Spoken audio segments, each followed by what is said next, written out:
Hi hello welcome to my YouTube channel. நம்ம இன்றைக்கி பார்க்க போகிறது கருவேப்பிலை பொடி எப்படி செய்கிறதுன்னு பார்க்கலாம். வீடியோக்குள்ளே போகிறதுக்கு முன்னாடி இந்த வீடியோ ஸ்பான்சர் பண்ணுறாங்க பைமோட் மொபைல் ஆப்.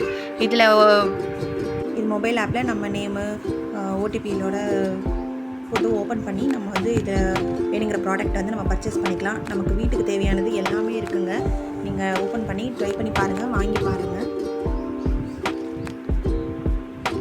குழந்தைங்களுக்கு தேவையானது வீட்டு ஜாமான் எல்லாமே இருக்குது. இப்போ ஒரு பாத்திரத்தை எடுத்துகிட்டு அதில் 100 கிராம் கடலைப்பருப்பு நம்ம வறுத்துக்கலாம்.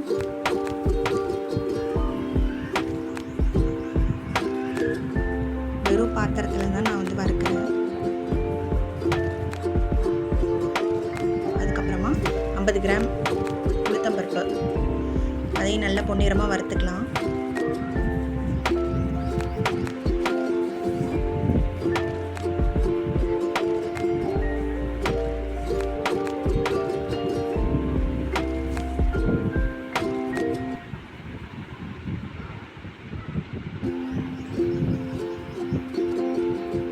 நல்ல பொன்னிறமாயிடுச்சு. இப்போ வறுத்த வேர்க்கடலையே அதோடு சேர்த்துடலாம். அது ஒரு 50 கிராம் எடுத்திருக்கேன். இது இன்னும் கொஞ்சம் நல்ல ருசியாக இருக்கும். இந்த வீடியோ பார்க்குறவங்க பிடிச்சிருந்துச்சுன்னா சப்ஸ்கிரைப் பண்ணுங்கள். நல்லா அதையும் பொன்னிறமாக வறுத்துக்கணும்.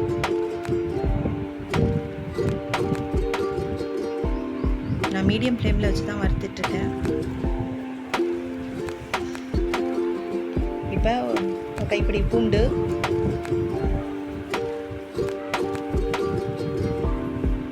நல்லா வறுபட்டுருச்சு.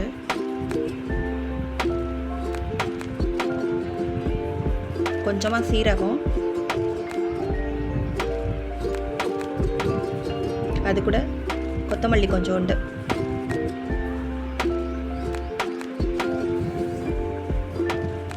நல்லா வறுக்கணும்.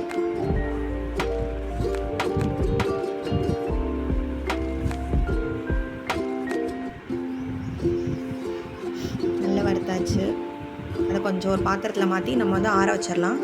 இப்போ ஒரு கைப்பிடி வரமிளகா, நீங்கள் காஞ்ச மிளகான்னு சொல்வீங்க, அதை கொஞ்சம் உங்கள் காரத்துக்கு ஏற்றாப்புல எடுத்துக்கோங்க. நான் ஒரு கைப்பிடி எடுத்துருக்கேன் வரமிளகா. கொஞ்சமாக உப்பு அதோடு சேர்த்து நல்லா வறுத்துக்கலாம். உப்பு அதோடு சேர்க்கும்போது நமக்கு காரம் தெரியாது, அதுக்காக தான் உப்பு போட்டு வறுக்கிறது. அப்புறம் இப்போ நம்ம காய வச்சு துணியில் கருவேப்பிலையை கழுவி துணியில் காய வச்சு நம்ம வச்சுருக்கிற அந்த கருவேப்பிலையை நல்லா போட்டு கொஞ்சம் வறுத்துக்கலாம். அது நல்லா கையில் பிடிச்சி பார்க்குறப்போ உடையிற மாதிரி இருக்கணும். அப்போ தான் நல்ல பொடியும் நல்லாயிருக்கும், ரொம்ப நாள் வரைக்கும் கெடாமல் இருக்கும்.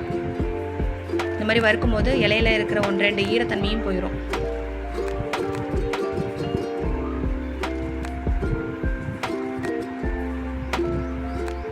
நல்லா வறுத்து வச்சுருக்கேன் நான். இப்போ ஒரு மிக்ஸி ஜாரில் அது எல்லாத்தையும் போட்டு நல்லா அரைக்க போகிறோம்.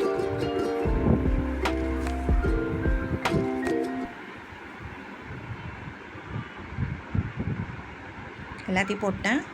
இப்போ நான் அப்போ பெருங்காயத்தூள் போட மறந்துட்டேன், அதனால் கடைசியாக நான் போட்டிருக்கேன். நீங்கள் வறுக்கும் போதே அதை பெருங்காயத்தூளும் கொஞ்சம் போட்டு மிக்ஸ் பண்ணிடுங்க. இப்போ நல்லா பொடியாயிடுச்சு. இது இட்லி தோசைக்கும் சாப்பிட்லாம், நம்ம சாதத்துக்கும் பிசைஞ்சு சாப்பிட்லாம், நல்லாயிருக்குங்க. நீங்கள் வீட்டில் ட்ரை பண்ணி பாருங்கள், எப்படி இருக்குன்னு சொல்லுங்கள். நல்ல டைட்டான பாட்டிலில் இது ஸ்டோர் பண்ணி வச்சுக்கலாம். Thank you, bye bye.